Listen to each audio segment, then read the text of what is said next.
Good morning, Panthers. Today is May 6th. We have one birthday today. Fletcher in Miss Linkenauger's class. Happy birthday to Fletcher. Today, Mr. Williams is going to make a video that's going to show you how to make a craft. And the reason we're going to do this is it's Mother's Day on Sunday. So we thought this might be a good craft that some of the kids could make for their moms for Mother's Day, which is again on Sunday. And this idea came from two students, Mr. Quinton in Miss McAuley's class and Miss Olivia in Mr. Miller's class. Sent this idea to me a couple weeks ago, and we've kind of been waiting to get closer to Mother's Day to do this craft. Again, maybe you could make this for your mother. What we're going to make today is a bug barn, and a bug barn is something you could put in your garden. And some kids might ask, like, why would you put a bug barn in your garden? Don't you want bugs not to be in your garden? But an example of a bug barn that would be useful is sometimes you get aphids, which are really tiny little bugs that will land on your vegetables in your garden.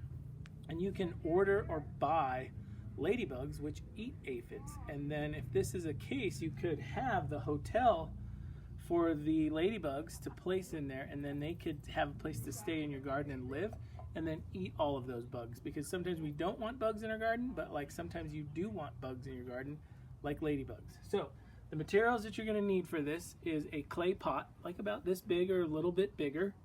You're going to need some scissors to cut some string. You're going to need some old Play-Doh. And old Play-Doh works best because you probably aren't using it, and this would dry out, and it's going to be pretty much done once you put it in here. And then go around your yard and collect a few sticks, and that's what we've done here. So we're going to go ahead and start making this. And so what you'll do is you'll take the Play-Doh out of the container, kind of like get it balled up, and then you're going to take the Play-Doh and you're going to put the Play-Doh in the bottom of the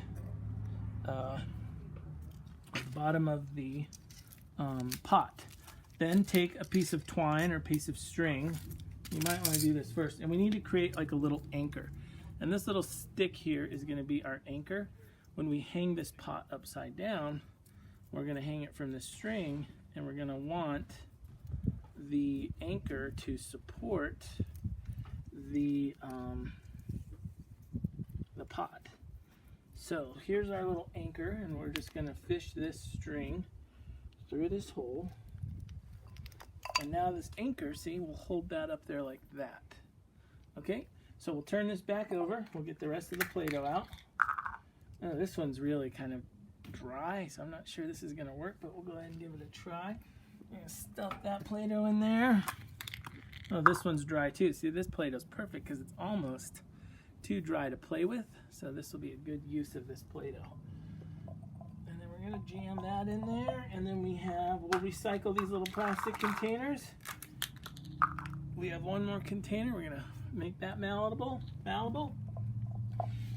we're going to stuff that in there. And then you take your sticks and you can start placing sticks in here so the bugs have something to crawl on.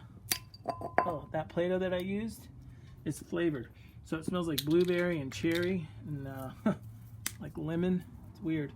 So then you're just going to stick your sticks in here so the bugs have somewhere to live and climb on. And then we're going to take this and we'll put a couple more in there. And we're going to place this in our garden. All right, so we're going to go hang this in our garden. We're going to show you where this goes in 1 second. We'll be right back. All right, Panthers, we're back in Mr. Williams' gardens real quick. And I just want to show you one little thing, give you an update on something real quick. Back in April, we talked about our compost. And I wanted to show you guys the compost now because it's ready to go into the garden. And you can see how it looks more like dirt now, where a couple of weeks ago it didn't look like dirt. And if you smell it, it has like a really, really organic smell to it. It doesn't smell like it did. It doesn't stink like rotten food anymore. And we've been putting water in this and turning it. You can see all the eggshells in it. So this compost is going to be put in the garden this weekend on Mother's Day when we start planting our garden. But we've taken the bug barn and we've hung the bug barn on this ornamental thing in Mr. Williams' backyard. And once I've hung it here because when the plants grow in right here, there's going to be like lettuce and zucchini and squash in here maybe.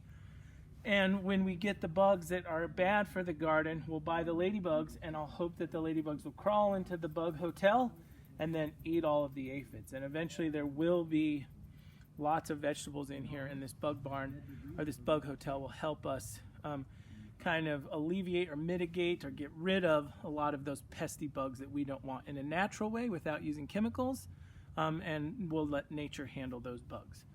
So that's our bug hotel. Thank you to Quentin, and thank you for Olivia for that great idea. If you have other ideas, email them to Mr. Williams and we'll put you on the Panther News.